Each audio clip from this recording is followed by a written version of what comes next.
यसू की पैरवी करने के लिए दुनिया की सबसे खतरनाक जगहों में से एक यमन है, जहां एक औरत दिलेरी से खड़ी है, खौफ से बेनियाज, ईमान से मजबूत। ज़ोहरा से मिलो। यमन में एक दलेर मसीही जहां यसू पर ईमान की भारी कीमत आती है। धमकियां और जुल्म उसकी रोजमर्रा की जिंदगी का हिस्सा है। इसे काफिर कहा गया है।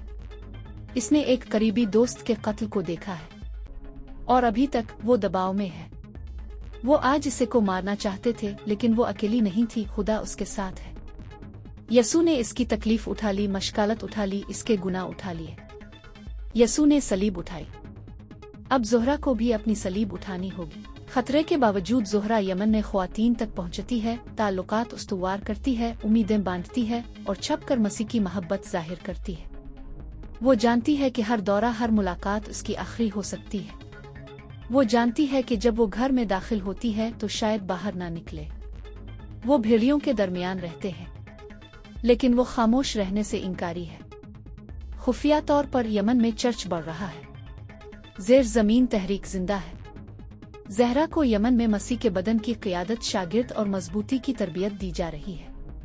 उन्हें कायम रहने का अज़्म करना है, क्योंकि हर कोई खुदा की मोहब्बत के बारे में सुनने का मुस्तहक है। ज़हरा जैसी दलेर मोमिनीन को दुआओं की ज़रूरत है। एक साथ हम एक चर्च हैं। अगर आप मज़ीद ऐसी वीडियोस देखना चाहते हैं और आपको हमारी वीडियो पसंद आई तो हमारा चैनल सब्सक्राइब करें। मालूमात का काबिल एतमाद ज़रिया CRC, जुड़े रहें CRC के साथ।